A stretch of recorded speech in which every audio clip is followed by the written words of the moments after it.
everybody, how's it going? Welcome back to Terminator Great Day. Here we are back in the office. Now, changing it up in this video. It's pouring rain outside, so we're just gonna do this here in the office again. It's pretty fun because it's like kind of behind the scenes, so where all the magic happens because we do all the editing back here. It's a lot of fun, and it kind of shows you more, again, of an insight of what it's like running this channel. Anyways, though, today in this video, we have so much to talk about. First off, though, if you do enjoy this format of a video, please let me know in the comment section down below if you enjoy this podcast style.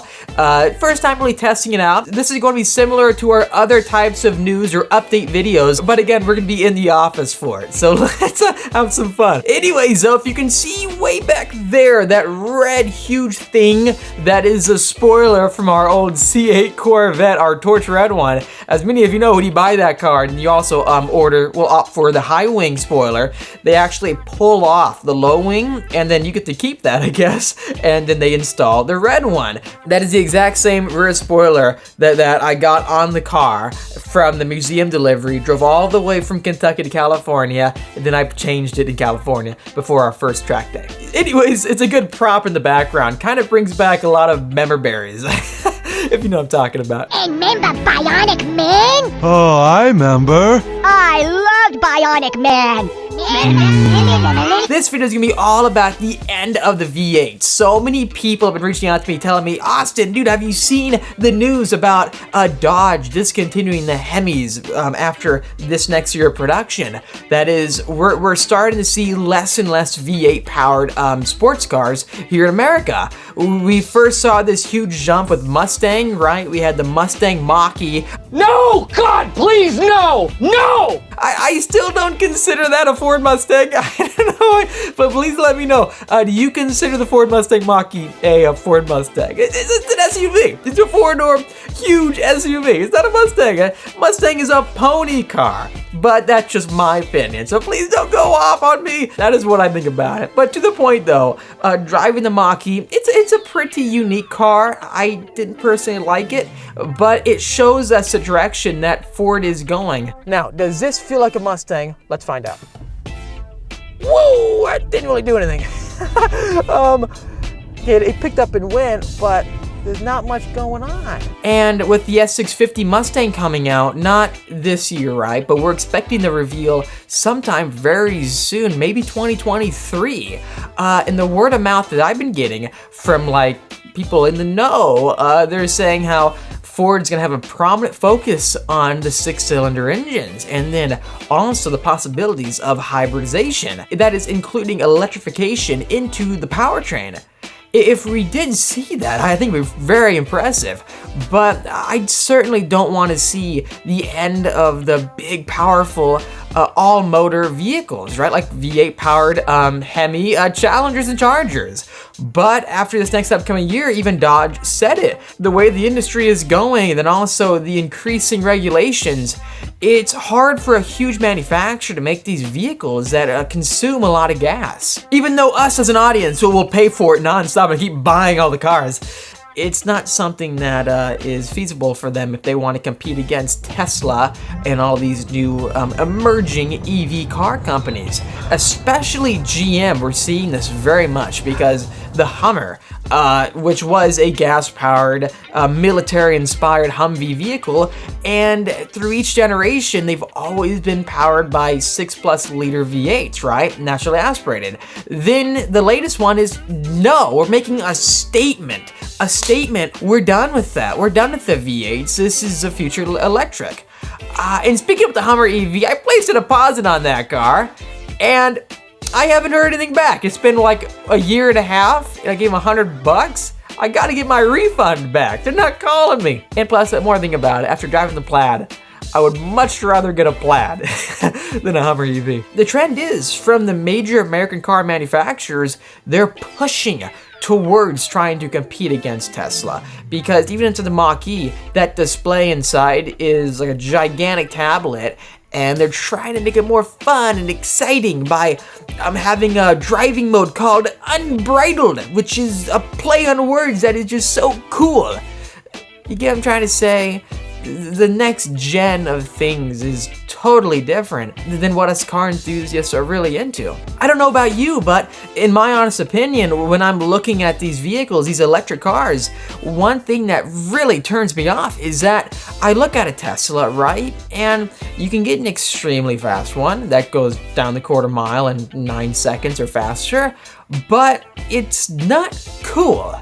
You look at a Mustang or a Challenger or a Camaro, and you tell yourself, wow, that's mean. I want one of those vehicles. That looks fun, straight out of a movie, right? It's got style.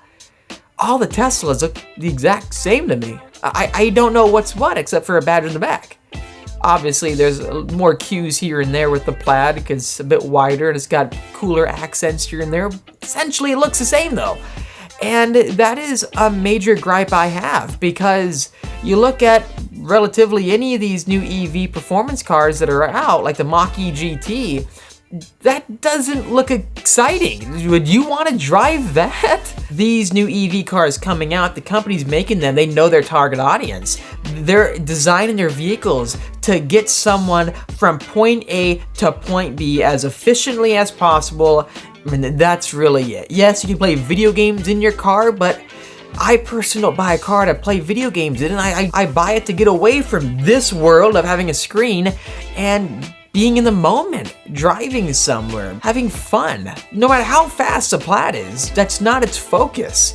Yeah, you can go down the quarter mile extremely quickly, or make your passenger go just in shock over that 0 to 60 launch. After that, you don't want to track it. It doesn't give you the same emotion as a Ferrari would, or a C8 Corvette, and again, an American muscle car. If they can make these vehicles have a soul, a style to them, it symbolize what all of us want in a sports car, then I think they'll succeed. I'm looking forward to seeing the Roadster with that in mind. This trend has started a while back, right? The Ford GT was V8 powered. They made that an EcoBoost 6-cylinder. Obviously, they also did that because they wanted the engine to fit in a smaller space. But we're not seeing the trend go the opposite direction, right? The Mustang GT had 460 horsepower. Now it's got 450. The Mach 1 had 480. Now it's at 470. Regulations and just the way the direction of the industry is going, these Hemis and so forth are no longer the focus. And for enthusiasts like us, it's pretty sad. And speaking about enthusiasts not being happy, I know one car that perfectly describes what I'm talking about. The Ford Lightning, right? That used to be a supercharged, awesome super truck, right? Now the latest one is, they're against that. We're seeing the trend of them making extremely high performance V8 powered vehicles all electric for the statement, and also to show how much they're innovating to get closer to Tesla. The sad thing is, this is not just affecting American car makers. We're seeing this affect exotic car makers like McLaren, for example. Even California is saying that they're gonna mandate that in 2030 or 2035 that all new cars sold are electrified, which is, how are they gonna do that? How is the power grid going to handle that? You see what I'm trying to say? The government is also partly to blame. So back to exotic car makers like McLaren, their new Artura is going to be a hybrid, right? It's gonna have an electrified motor that is gonna be working in conjunction with the gas motor powertrain. I'm excited for that. I'm all for hybrids because I've driven the NSX, the new NSX, and it's a fun car, but it still has the soul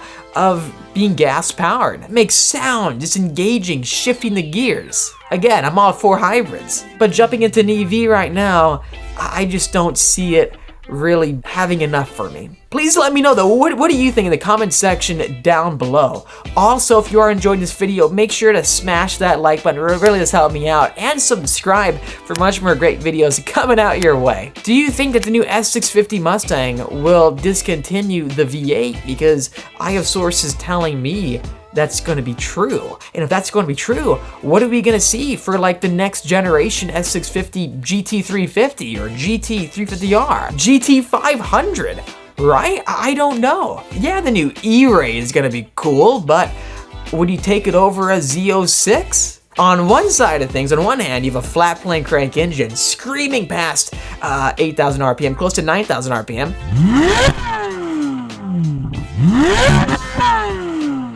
Then on the other, you've got cars that are mostly quiet. So please let me know, what are your thoughts on that in the comment section down below. And then, do you think the new E-muscle car from Dodge is going to be cool? Is it gonna be good? Are they gonna be able to make that compete against the Plaid? Because what we do know is that the Plaid and all these high performance electric performance cars, they're blowing away the gas cars in a straight line. I'm not saying they're not. I'm not saying they're not. One problem though, with that in mind, does Dodge have the technology to compete against the Plaid with their first ever electric muscle car? If they can, then I think that all the drag racers out there will love the new vehicle, the new E-muscle car. You should call it like the Barracuda again, the CUDA. That'd be pretty cool. But I must say this, the biggest drawback I see with electric cars, minus the sound and the engagement, has to be the weight. Because when you throw in all these battery packs, especially mounting them to the bottom of the chassis, giving you a low center of gravity, that's great. However, increasing weight by so much does hurt performance. We've been seeing weight gain through every generation of pretty much any car. The new C8s are heavier than the C7s. The new S550 Mustang was heavier than the S197 body style. They're saying that the new S650 is going to be sharing a similar platform to like the Explorer, something like that. If it's going to be a hybrid having electric battery packs, expect weight to just keep going up from here. And the more weight you have, the less agile your vehicle. And you notice it in the corners. I notice it especially on the racetrack. When I drove my 500 track pack or the normal 500, even the normal C8 versus a light car like a McLaren or a Formula car. Weight transforms a vehicle. And if you can keep weight down, you're not just increasing your range that you can travel, but you're decreasing brake wear, also tire wear. You need less power to kind of balance out the weight. Lowering weight is the best thing you can do for a car. It increases agility by, a night and day amount. What do you think? Do you think the end is really near for these V8s? We're seeing it with Dodge, we're seeing it with Ford, and even the exotic brands. We're getting the 296 GTB Ferrari, it's a hybrid with a 6-cylinder. The Bronco no longer has a V8, and will you be willing to jump on the bandwagon of all these new vehicles? Please let me know in the comment section down below. Anyways, again, make sure to subscribe if you enjoyed this video. Also, smash that like button to help me out, and share this video. I'll see all of you in the next one.